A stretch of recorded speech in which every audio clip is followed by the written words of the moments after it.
তালিকা গড়মিলে এবার আরো এফআইআর। ভোটার তালিকা সংশোধনের কাজে গড়মিল। নামখানার 2 সরকারি কর্মীর বিরুদ্ধে এফআইআর।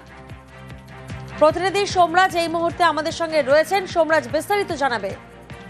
অত্যন্ত গুরুত্বপূর্ণ। এর আগে কাকদ্বীপে আমরা দেখেছিলাম যে কাকদ্বীপ মহকুমায় সহকারী সিস্টেম ম্যানেজারের বিরুদ্ধে বিভাগীয় তদন্ত এবং তাকে সাসপেন্ড করার সিদ্ধান্ত নিয়েছিল নির্বাচন কমিশন।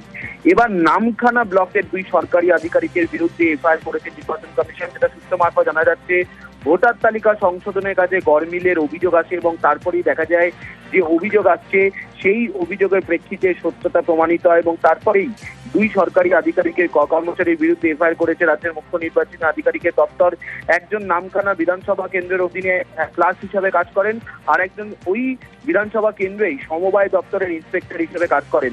তারা ভোটার তালিকা সংশোধনের কাজে সরাসরি যুক্ত ছিলেন এবং সরাসরি যুক্ত থাকার জন্য তাদের বিরুদ্ধে বেশ কিছু অভিযোগ আসে। অভিযোগের প্রেক্ষিতে তাদের বিরুদ্ধে তদন্ত হয়, যদিও সেই তদন্ত প্রক্রিয়া চলছে।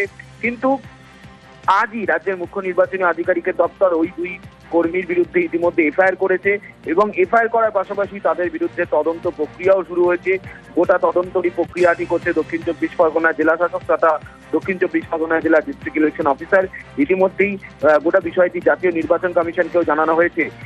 মোট এখনো পর্যন্ত 3 জন সরকারি কর্মীর বিরুদ্ধে এফআইআর করলো রাজ্যের মুখ্য নির্বাচনী আধিকারিকের দপ্তর, যার মধ্যে রয়েছে অবশ্যই কাকদ্বীপের সহকারী সিস্টেম ম্যানেজার এবং পাশাপাশি নামখানার এই 2 সরকারি কর্মীর বিরুদ্ধে এবার এফআইআর করলো ভোটার তালিকা সংশোধনের লিস্টে গড়মিলের অভিযোগ সত্যতা প্রমাণিত হওয়ায়। বেশ।